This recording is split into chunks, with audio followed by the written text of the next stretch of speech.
Hello, it's Big Cheds. I'm back with another chapter of My Battles with Cancer, a candid patient and caregiver's memoir. This is my story. I was a cancer patient and then a caregiver for my mom when she was diagnosed with cancer. I published my book on Amazon, Kindle, paperback, and audiobook on Audible. Also the same format for my other two books, Trading Quotes and Trading Wisdom. But I want this book to be free to anybody, everybody who can help. And so I'm posting it on YouTube. I'm reading it here one chapter at a time. If I make a mistake, I just keep going. I'm just doing this. I want to get it out there. So that's what we're doing. Last time we did palliative care team. We're kind of getting towards the end of part 2. We have mom's cancer spreading, and I'm in a tough place. So let's continue. Patient and patient. Patient and patient. Soon enough, it was time for me to return to the hospital for my 6-month post-chemotherapy visit with the medical oncologist. I had essentially forgotten about this appointment until I received a phone call a few days prior, and I was taken off guard. I had been enjoying living my life as a non-patient. That's someone who went through their regular routine without having to think about their health all the time. The phone call I received that day reminded me that I was, in theory, still a patient and that the cancer could come back at any time. The lesson was that even though I felt healthy, there was still a real risk of the cancer coming back, and the hospital had to keep an eye on me. It turned out that the day of my appointment with the medical oncologist, Mom also had an appointment for her next chemo session, and this would be the first time since my initial diagnosis that Mom and I would be at the hospital together as patients. Each time prior, one of us had been the patient and the other one the caregiver, and that's what made this visit so special.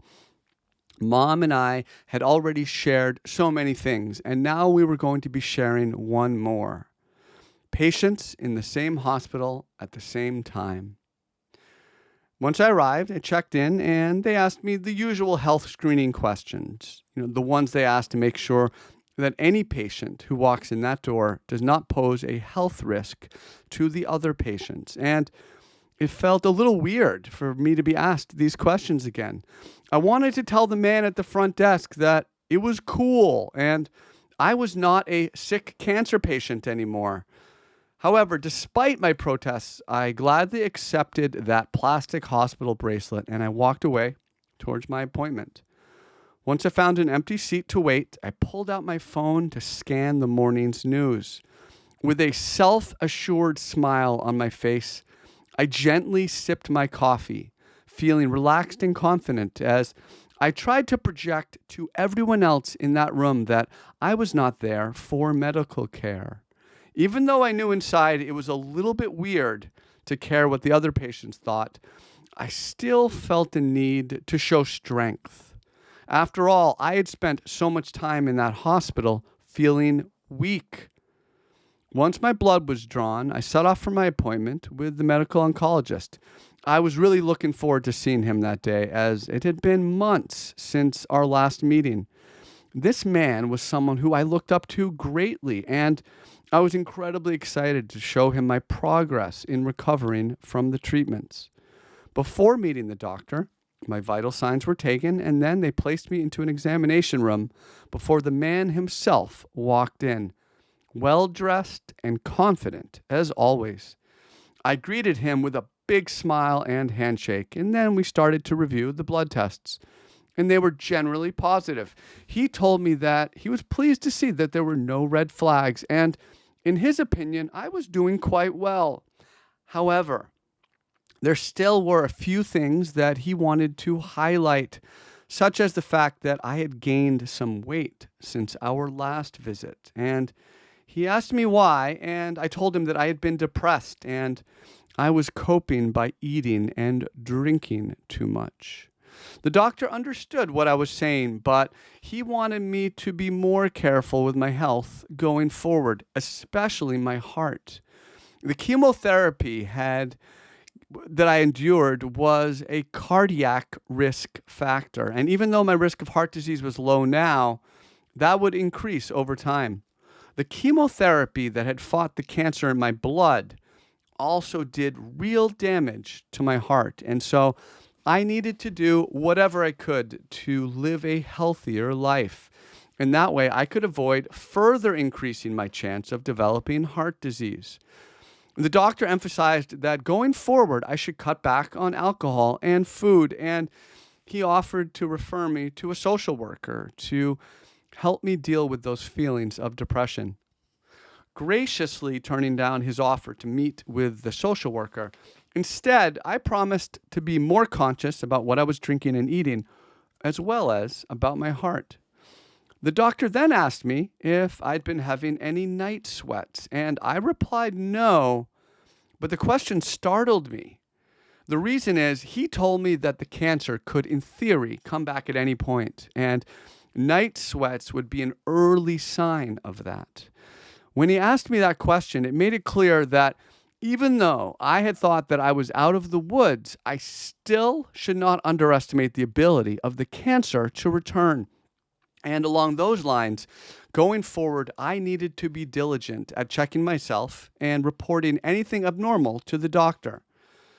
As the appointment wrapped up, I thanked him for his help and I wished him well. And on the way out the door, he made sure to tell me again just how healthy I looked, and that was really nice to hear.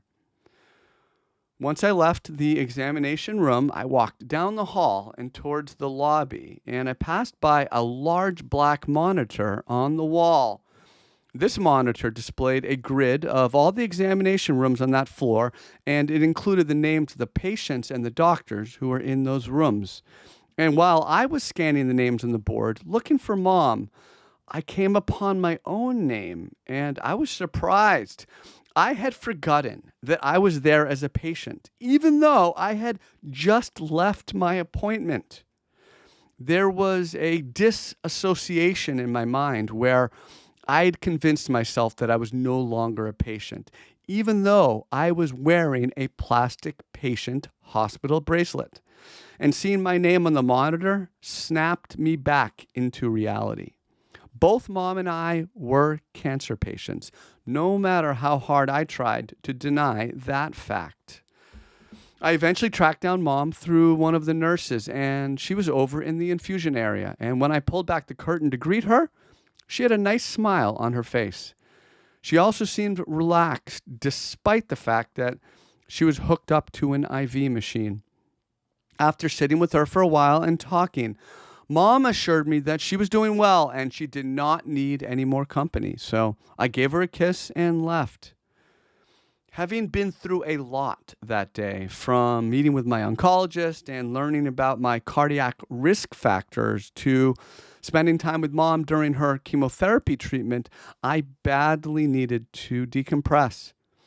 As the days went on, I continued to feel more and more like a normal person and less like a cancer patient. However, through my interactions with others, I encountered an interesting social dilemma. When I would bump into someone who I had not seen in a while, they would innocently ask about my battle with cancer. And though I was more than happy to give them a glowing report, I still had to decide if I wanted to offer the closely related information that Mom now had stage 4 metastatic cancer. Not to mention that her cancer appeared to be a much more dangerous and deadly one than I had faced. When deciding if I should burden this person with such morbid news, I had to consider how close an acquaintance they were, and I tried to remember that they were really just asking about how I was doing and about those around me in relation to my cancer. If I did mention what Mom was going through, their face would turn pale, and I felt guilty for burdening them with that information. Eventually, I decided that it was best to only tell those who I was closest to what was really going on, and for everyone else, I put on a brave face and counted my blessings. After Mom's 4th chemo session, she went into the hospital to have a scan below and above the diaphragm. The goal here was to see if the cancer was responding to the chemotherapy. This was a pretty big deal because if the chemotherapy was not working, mom's options would be much fewer going forward. Her prognosis would go from terrible to even worse. As luck would have it, the scan showed that the chemotherapy was working and that her cancer had stopped spreading, at least for the moment. This news gave me a jolt of hope because I desperately needed to know that we had mom on the right track to beat her cancer. I called mom a week later to catch up and to see how she was feeling, and we had a pretty good talk. She was pleased to report that she wasn't losing any more weight and she had been able to hold down most types of food. This was a big milestone because that meant that her body was stabilizing and her stomach had recovered enough from the surgery to process solid food. Mom told me that she had been worried that she would just waste away into nothing, and it gave her a great sense of relief to not feel that way anymore. Mom also told me that she had decided not to accept the fact that she was going to die from the cancer, even though the doctor only gave her 3 to 5 years to live. Mom told me that she had heard too many stories of people living far longer than their prognosis, and she was determined to beat the odds. About 2 weeks later, as Thanksgiving was approaching, I received a call from Mom, and she told me that the doctor had given her another little bit of news. Good news. All the tests on Mom's cancer had come back, and the doctor now had the full pathology, and that way they could tailor the chemotherapy to be a little bit more effective than before. She also had a little bit of bad news, as one of the tests had revealed that Mom had a blood clot in the lower portion of her right lung. Mom had an appointment to go back to the hospital the following Monday to meet with a hematologist or a blood clot specialist, and she was probably going to have some new medicine, take some new medicine to deal with this blood clot. I thanked Mom for her update, and I promised to keep me, and I thanked her for the update, and I promised to keep in touch. And then I ran to my computer to Google what were blood clots. This year's Thanksgiving promised to be much less dramatic than the year prior, when I was still in limbo, waiting to receive my official cancer diagnosis.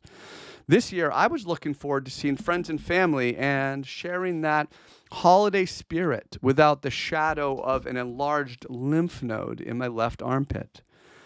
Even though I was not worried about my health, I was without a doubt reminded of the struggles of just 1 year prior during the holiday. This year, and every year going forward, Thanksgiving would be the anniversary of my cancer diagnosis. On the other hand, having an anniversary like that is not so bad because I could use it as an opportunity to remind myself of just how far I had come. A reminder to be thankful for my hopefully continued good health. Next chapter, potential game changer. This is my battles with cancer, a candid patient and caregiver's memoir. I'm a cancer survivor. I had lymphoma. My mom had cancer, and I was her caregiver, and I write about that experience, hoping to help people who are going through those experiences. I published the book on Amazon, Kindle, paperback, and audiobook, and I also want it to be free for anybody, and that's why I'm doing it here on YouTube at Cheds Trading. I'm reading one chapter at a time. I've also published 2 other books, Trading Quotes and Trading Wisdom. You can check those out if you'd like. I'm, of course, Big Cheds on Twitter. So, folks, thank you so much. I will be back with another chapter soon, and I hope you have a great day. Take care.